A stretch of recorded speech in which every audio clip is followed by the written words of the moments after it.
Hello, welcome to a brand new feature from You Are the Ref, the Ref Show, in which our experts on a weekly basis will discuss the big talking points in the Premier League and elsewhere. And kicking off the Premier League season, we've had a few controversies already. The diving storm over Diego Costa, who clearly didn't dive, playing for Chelsea in their win at Burnley, and several handball controversies in the opening weekend. Well, we have expert views every week on this feature, and joining me for the opening one is Roger Dilkes, first of all, who's the mastermind of You Are the Ref's RefCam and a former Premier League referee, and of course Keith Hackett, a former FIFA referee, ex-general manager of professional game match officials. Now, you two have been watching every game with interest over the past few days. And let's kick off with a general question. Keith, a good, bad or indifferent start for referees? Good for some and indifferent and unacceptable for others. In truth, I think there are a number of questions that have been raised. I think there's issues that we'll discuss in terms of fitness. It's always difficult at the beginning of the season. But an inconsistency in terms of handball, and then the crunch decision that we'll get into and talk about in relation to a player being accused of being a cheat. Let's face it, if a player receives a yellow card for diving, active simulation, then he's been accused of cheating. Roger, your take? Absolutely, and I think the problem we have at the present time is yellow cards. There's no appeal system. So in last night's game, Costa received a yellow card for something that was incorrect. I suppose you could argue that we're talking about a handful of major talking points across numerous decisions, and the perception might be that in general referees were pretty much in charge, were controlling games quite effectively, and yet we're coming out with 6, 7 major question marks, Keith. The difference between a good and an elite referee is that the elite referee has to get the big decisions right, and that is the difference. And my concerns are that in a season where there's a lot of investment going into referees, over in excess of 10 million now, there's high expectations that you've got to get the big decisions right. Constantly, that was the message that I gave referees. And to get the big decisions right, you have to be at the level of Webb and Clattenburg and Dean. They have this uncanny knack of getting the big decisions right, and I think the foundation of why they get decisions right is down to the fitness, the reading of the game, the positioning, and the hard work and effort that they put in. There's no give-me's at this level. The work rate has to be at the highest level to get the right decisions. Okay, well, let's break down on some of the decisions. I should emphasise at this point that there isn't a person in this room here at Bramall Lane in front of the camera or behind the camera who hasn't made a mistake, some more than others. So let's look at them, break them down. Roger, to start with, Kyle Naughton of Tottenham, his, I think blatant handball in the game against West Ham. Spurs won the game 1-0. Chris Foy was the referee. I think everybody agreed that was a penalty kick, no question. But he was sent off as well for denying a goal-scoring opportunity. What did you make of that? Well, I think the first part of the decision was absolutely spot on. I think the decision to award the penalty, where Kyle Naughton had his arms raised, he was trying to make himself big. The player took the shot, it struck his arms, and therefore Chris Foy's got a big decision to start with. Is it handball? That's the first decision. And I think he called that absolutely correct. In terms of refereeing, it never stops with the first decision. You've got to ask yourself other things as you go through your little checklist in your head very, very quickly. And therefore, he's got his assistant outside rights on that particular side of the field of play. And he wants to check with him as to whether or not there's any further action. As we saw on TV, they come together there is an exchange of views, and then Chris gives the red card. And I think when you look at players' body language, it tells a story. And immediately Naughton is distraught, and a couple of the other senior players from the Spurs team are upset with the decision. Well, Keith, is that simply a case of whether the ball credibly is going in or not? I mean, we know that it really wasn't, but I think the two questions you ask once you've given a penalty kick is the denial of an obvious goal scoring opportunity, or is the denial of an obvious goal? And I think an experienced referee like Chris, and who's not got a reputation for handing red cards out like confetti, he's a mature guy, and one of the best referees. Let's make no mistake. I think he's probably been advised or influenced incorrectly. You never know what's been said before the season begins, and how those impact on the referee's performance. I think he got the dismissal incorrect, and I think that he'll regret that. There was an element of doubt, wasn't there? There was sufficient element of doubt, but again, the fundamental issue, and this is where probably you need a bit of luck and a massive amount of experience, and Chris is moving towards the older end of the age group of referees, and therefore I think some of the mobility might have got him, increased mobility might have got him into a better viewing position. And then the other thing is to remember that the fourth official, who was also on that side, could have also probably come in and influenced and assisted. For me, it shouts out what we said pre-season. The authorities have to look at the influence and use of video in these types of situations.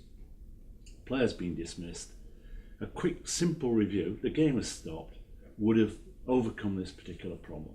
Well, I think we can move on and discuss similar in respect of the Diego Costa scenario, Chelsea at Burnley, which is another one that RefCam's Andy Martin stepped in and said, why, a quick word with an official in the stand could have nipped that in the bud. We'll come to that, but just briefly, there was one handball that was just incorrect, wasn't there? James Chester of Hull. Yes, I mean, again, let us just dwell a little bit, if I may, in terms of the law, without getting boring. The referees are instructed quite clearly what handball is, and first of all, recognise it's as the hand, the entire arm up to the joint in the shirt, and that's where we say that's handball. The second thing is the law is massively clear in that it says the handball has to be deliberate. And therefore, and then the positioning of the hands. So are they in a natural or unnatural position? Roger's already made that comment about a player raising his hand and arm to make himself larger. That's an unnatural position. The ball strikes, he faces the consequences. If a player deliberately handles the ball on an attacking situation, defender goes round, plays the ball, handle, the referee's not only got to award the free kick, he's got to issue a yellow card, mandatory, for unsporting behaviour. But can I say, Keith, there are instances that I see week in, week out, where I think it's point blank and there's no way in the world a player can change his body shape as the ball hits him. Great. I agree with you 100%. And that is the instruction to the referees. Distance plays a part, and it's that thinking distance, if you like. If a player's got the opportunity to withdraw his hands, there's sufficient distance in it to enable him to do that. It's not deliberate. So do you agree there are too many handballs being given, penalties being awarded, where players can't get out of the way? Absolutely. Right. That's where we needed to be, Yeah. just to establish that point. Yeah. Just moving on to, and away from handball, West Brom Sunderland, 2-2. Good game. Both managers, I think it's fair to say afterwards, one with more grievance than the other, commented, that was Gus Poyet of Sunderland, on a penalty that was awarded to West Brom that surprised Alan Irvine, their new manager. It was Valentin Roberge with an apparent, at best, tug on Victor Anichebe. There was contact with the hand or the arm. Universally, people have said that was a non-penalty. It was panned on Match of the Day. soft at best, I think most people have said. But actually, Keith, technically, the defender had got a hand on the attacker. What's your take? I think we've got to go for consistency here. If referees this season are following through what we saw in the World Cup, and that is to stop this grappling inside the box, which I've commented on numerous occasions, then this is what's going to happen. If a defender lays a hand on an attacking player, this is the risk. And therefore I support the referee's decision, contrary to everybody else. If a defender lays a hand on an attacker and influences that part of the game, the movement of that player, the slight push, slight tug, that's a penalty kick. He didn't bring him down though, did he? No. And there's nothing in the laws of the game which says he's got to bring him down. But I think... Well, the player may fall, but it's not sufficient to make a player. But I think the problem is that when defending players put their hands or arms on an attacking player, then there is always a risk that they will give away a free kick. And clearly, if it's in the penalty area, it becomes a penalty. And they are critical decisions, because obviously more goals are scored from set plays than in normal outfield situations. So therefore, you're given an advantage to the attacking side in that situation. But I echo what Keith says. We watched the World Cup. We conducted RefCam on over 25 games. And the one thing that was consistent in the World Cup was getting at the grappling. And that was a feature, a success story for the World Cup. There was a similar incident in one of the early games where Brazil were awarded a soft penalty, as the pundits call it. Nonetheless, that sent a message straight across the competition, and I don't think you can have it both ways.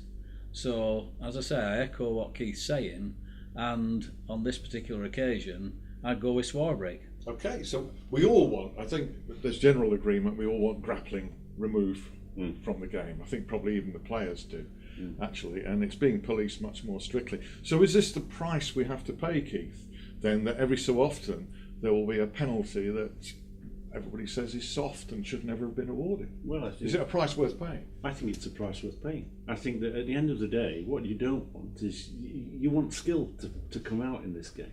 The skill of heading, the passing, and all that goes with the game itself, not this unseemly holding, pulling that makes and belittles the referee.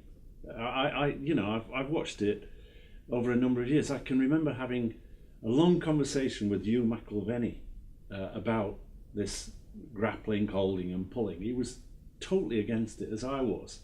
And even in my period of being in charge, we had difficulties trying to get referees to take a harsh view.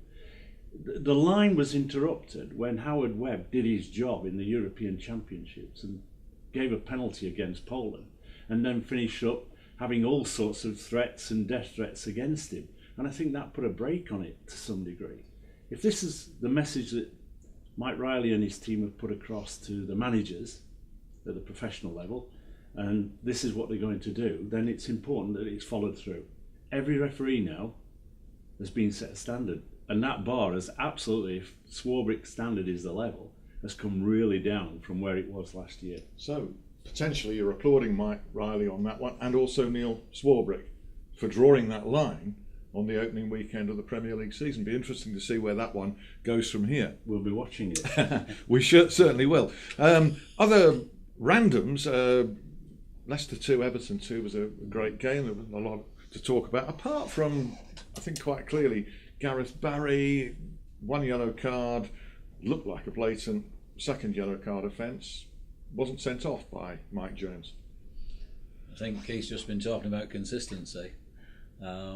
It's very difficult, I think we all know that, to get consistency across different games. But in the same game, the referee has got to be consistent, and consistent for both teams. And in this particular game, I don't think anyone would argue with the first caution that Jones issued on Gareth Barry. There was a very, very similar type of challenge later in the game, and no action was taken other than toward the free kick. Now that's where referees leave themselves wide open, because on another day, two similar fouls like that in the same game by the same player will attract 2 yellow cards and clearly a red one. So I think that's one that Mike will be looking at when he reviews his DVD. Okay, Liverpool 2, Southampton 1. I think Mark Clattenburg performing to the anticipated, expected high standard in that one. And aside from maybe one or two sort of little niggles, Mike Dean handling the highest profile game as it kicked off the season. Manchester United 1, Swansea 2, I think by agreement. Those two performances pretty good. Yeah, absolutely, no question. Yeah, I mean, these two guys are really consistent. They're finishing, if you like, they're starting the new season the way they finished. They are a really reliable pair of hands. Let's hope that they can keep that and maintain that standard. Okay, so we round off with the talking point that we came in on, which is Diego Costa of Chelsea winning 3-1 at Burnley, and this decision by Michael Oliver and his team didn't actually have an impact on the result, but it's being talked about because Costa was yellow carded for simulation, which brands him a cheat actually. Absolutely. I mean, at the end of the day, the referees have got to get this right. I applaud Scotland, by the way, the Scottish FA, who've decided that on video evidence they will punish players for simulation because they don't want it in the game. Terrific. And I think I'd like to see the English FA do that. I guess the professional competition leagues and whatever are against that, but I do think we don't want diving in the game because it's a difficult one for the referee to detect, and this is proven. But if you analyse that decision where the referee's definitely got it wrong, it should have been a penalty kick and a red card. This is a big decision, and the reason the referee got it wrong was because he's in the wrong position and his work rate has dropped. I've already highlighted in my review of the Premier League referees, Michael Oliver is an outstanding referee. However, to get the real tag of being an outstanding official like the Webbs, the Clattenburgs, the Courtneys in my era, you've got to have a high level of consistency and accuracy in the big decisions. He has issued a yellow card to a Chelsea player who is, as Roger has already said, cannot appeal on a yellow card, and he's got it totally wrong. This should have been a penalty kick and red card. It highlights for me the need for video review. Again, a point that I will continue to press for, because I think that player has been punished pretty severely by a yellow card. Don't dismiss it, because it tots up. It starts from now to tot up, and he will get other yellow cards. But I think this one we need to get right. And this being wrong, is this now going to inhibit other referees from showing yellow for more obvious simulation or correct simulation? Is that going to cow referees, do you think? I think over the years, the players and the way the players behave in terms of how they go to ground, it's a massively difficult area for the referee. They're exposed. So the first thing you have to do in coaching the referee is get in the right position, and that means putting in that acceleration. If you look at Clattenburg, Webb, Kalina, they could move from penalty area to penalty area in 11 seconds. Try it at home. Try it at home. In your back garden. I think that this is where young Michael Oliver, who is an outstanding prospect and has got great pluses across his game, this is the one negative. Mm-hmm. And he's one of the youngest, if not the youngest, so the fitness shouldn't really be an issue for him, you would think. He's passed the fitness test. He's fit. What it's he's got a to type do. of fitness. Yes, I mean, you know, in my day and Roger's day, we talked really about endurance training. We did our training in that way. In the last 7-8 years, it's been more about impact, high levels of impact training, which changes and allows you to accelerate and put in those sprints. You know, getting into the technical bit, we used to do about 20 sprints in a game when players were doing 40. Webb, Clattenburg will put around 50 sprints in a game now. So it shows this is a level of workmanship that you want, work rate out of the referee, to not get it exposed. Keith, fascinating stuff. We could talk considerably longer on this, but suffice it to say we'll be back next week and every week with this new feature on youaretheref.com. And my thanks as ever to Keith Hackett, Roger Dilkes. Thank you to you for joining us. Join us next week for The Ref Show. Thank you.